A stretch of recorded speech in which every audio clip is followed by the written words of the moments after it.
Hey guys, Andy here. So this year I think the mid-range battle has really heated up. The OnePlus Nord, the Pixel 4a, the Poco F2 Pro. Really interesting battle amongst those devices and others, the iPhone SE. But actually the Poco X3 NFC is sneaking in there at the budget range and stirring things up. With the specs and really just the hardware that you get for £200. And that's what we're taking a look at today.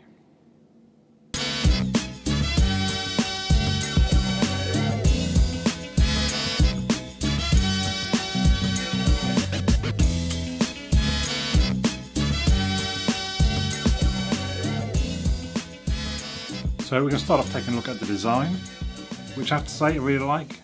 The camera module's a little weird. It's got like a circular design, but it's kind of cut off the tops and the bottoms. It's a little bit weird in some ways, but I do like the Poco showing on the back. It'd be quite nice. They could probably do this, they could brand that way on all their Poco devices. And then the sort of just the strip through the middle, which is all sort of hashed out. I don't know how well the camera's focusing on that. But it is it's quite a striking device, really.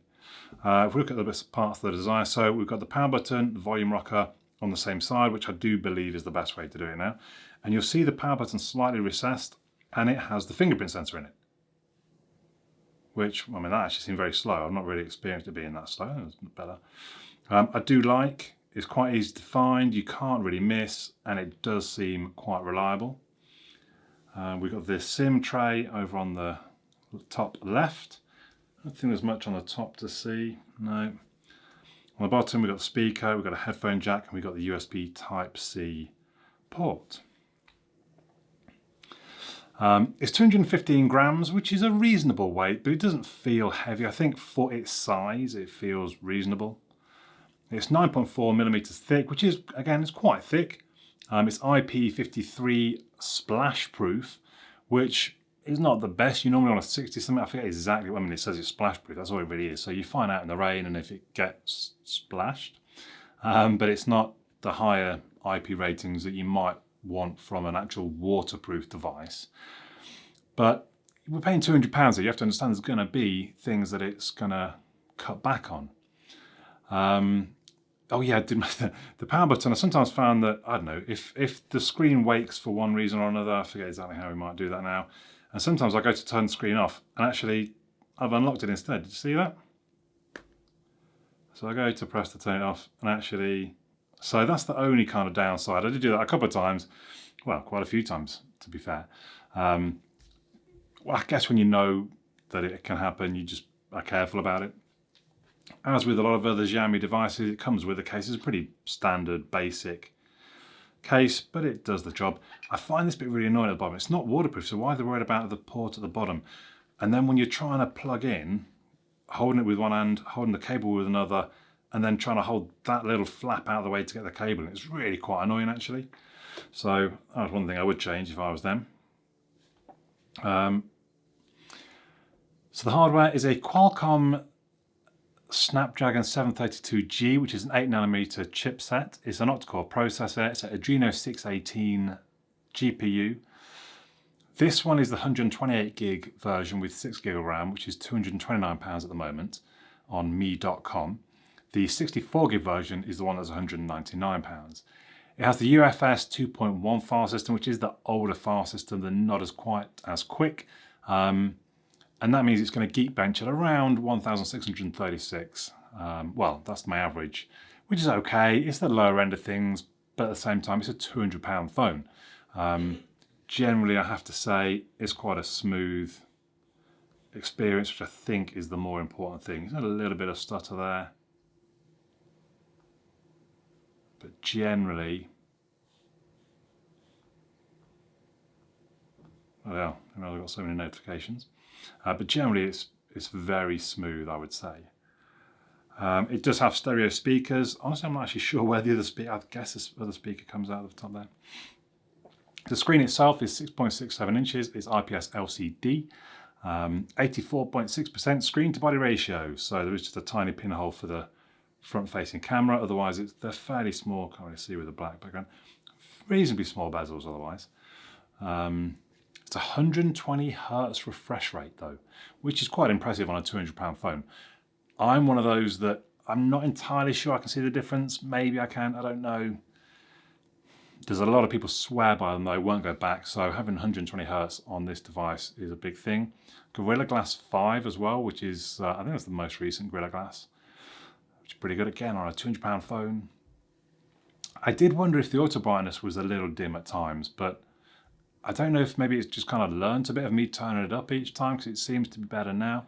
Because it's LCD, there is no always on display, so that's a bit of a downer, I believe. I think almost a deal breaker for me. But generally the screen, it does look good. Nice strong colours. You get a lot better screens these days for a lot less money, or at the lower end of things, the screens are a lot better perhaps. It seemed fine in the daylight, so I've been using it in some quite bright sunny days, never had any issues, but the brightness only topped out at about 455 lumens, which isn't very high. That's quite far down on my sort of chart of tests. There is a sunlight mode. If I nip into the display, brightness level. So the sunlight mode, if you turn off automatic brightness. So I did that and then tried measuring it again. It didn't make any difference. So I'm not really sure what that's about. The cameras. So the main one is a 64 megapixel f1.9 wide angle with phase detection autofocus. Then we've got an ultra wide, which is 13 megapixel f2.2. We've got a macro, which is f2.4, 2 megapixels, and we've got a depth sensor, which is 2 megapixels, f2.4. The front facing camera is 20 megapixels f2.2.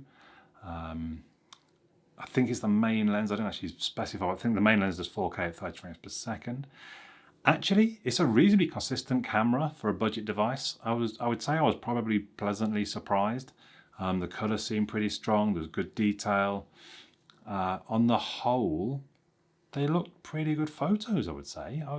I didn't expect that for a £200 device. I thought the screen is one thing and the low brightness is perhaps partly it. But then you imagine, you expect the camera to be the other thing that they can't really afford to put something decent in. But it was pretty impressive, really. Even the low light was reasonable. Took some reasonable photos at night. I tried the night mode. It seemed okay. I also obviously tried the ultra wide angle and the 2x lens, and both seemed to be similar as well. They seemed okay. They seemed reasonable. The front facing camera, that was pretty good too as well. It's fairly solid snapper.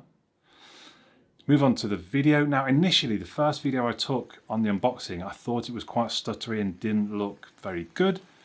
But then actually, again, I've used since, and it seems quite smooth, and actually seems surprisingly good. Nice, strong colours, good detail, quite smooth.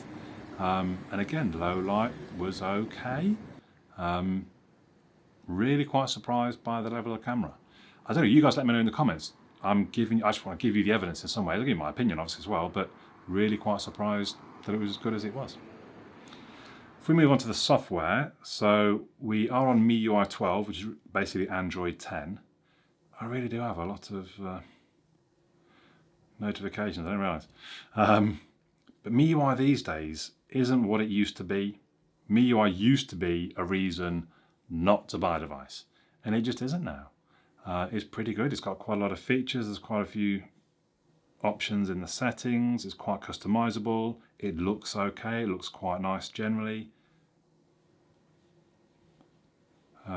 It's generally quite a nice operating system.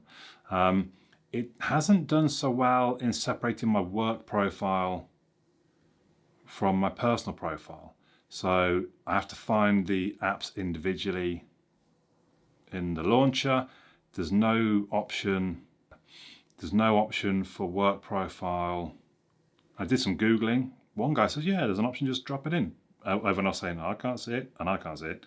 So I'm not sure how I'm supposed to turn work profile off, if I'm quite honest, which is a little bit weird. Not a deal breaker. I'm sure there's a lot of you out there that don't even use a work profile. The widgets, they seem better now, so they're all still awake, but I had times where it would just sleep them and they'd just have a blank widget. I'd have to open the app up and it would wake it up again. One tip is to lock apps in the settings. So for example, I don't know, if I wanted to lock the settings, I hold down that and there's a lock there, hit that sucker, and it will keep it awake. You do have ads, so if let's run the cleaner for example, I'd imagine we'll see an ad. There we go. You do get ads, which will really annoy some people, I'm sure. You can turn them off on the whole. I have done a separate video. If I can remember, I'll drop a link, but otherwise just have a quick look through the last few months. I did do a video on how to turn ads off, and that's not particularly an issue. But they are scattered in various different system apps, or if you install an app, there's going to be an ad on the scan that then says you can open. But yeah, MIUI generally is quite nice these days, quite smooth, quite slick, looks reasonably pretty, and has quite a lot of good options. The battery, so it is a 5160 LiPo battery, non-removable, almost obviously I suppose. Fast charging 33 watts, which they claimed as 62% in 30 minutes, 100% in 65 minutes. I've not actually taken the stock charger out, I just generally plug it into my power delivery charger. And it does have pretty insane battery life. So I use AccuBattery these days to tell me the sort of stats that I need to know. And it tells me I could have the screen on for over 11 hours and the battery would only just be running out. For sort of what it calls combined use, such as your general use with screen off, screen on my own use, 54 hours of use. Really very good. I was a little surprised when I did my own test. It only scored 93%. So my test is an hour long. Playing a video and then just reloading some web pages, and it was at 93. I mean, that's not bad, it's still okay, but it's not as good as other devices. Whereas in my own experience from the actual use was a lot better. It was just really impressive battery life. So in conclusion, the only sort of real negative I perhaps had was its Bluetooth use. So I use Bluetooth headphones, Bluetooth in the car. I use Bluetooth a lot. For some reason in the car, I just didn't think it sounded quite as good as other devices usually do. And that might be just in my imagination. I always thought that Bluetooth was, it's digital, it's ones and zeros. It's just, how can one be better than the other? It's just, there it is. And it's down to the amp and the speakers to make it sound good. But I don't know, it just didn't, maybe, again, someone let me know in the comments if I'm probably imagining it, but it just didn't seem quite as good. Connection to my Pixel Buds. So when I'm cycling, sometimes I put the phone into the pocket of my leg and it's going up and down as I'm cycling on the bike. That seemed to cause problems for the Pixel Buds.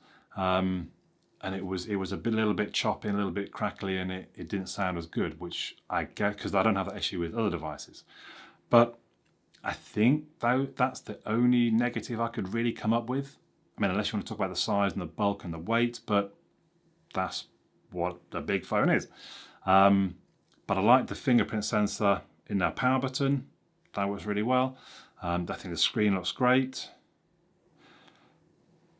The camera, surprisingly good. Really, well, I think so. Again, you've seen the photos. The general build quality is very good, as you'd kind of expect from a Xiaomi device, much better than you perhaps would imagine for a £200 phone. The battery's a monster. If the battery's important, this is something you need to consider. The UI used to be the blocker. So MIUI used to be the blocker. That would be, yeah, it's great hardware, but it's the Xiaomi phone. I don't want to deal with the software. It's not the case. Some people will go on about the ads, but you can remove them. I wouldn't worry.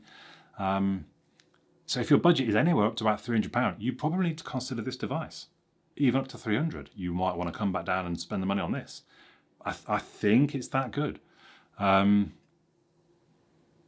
some ways, I'd love this device, but in the size of the Pixel 4a or the Pixel 4, I would love a sort of £200 phone with good performance, a good enough camera.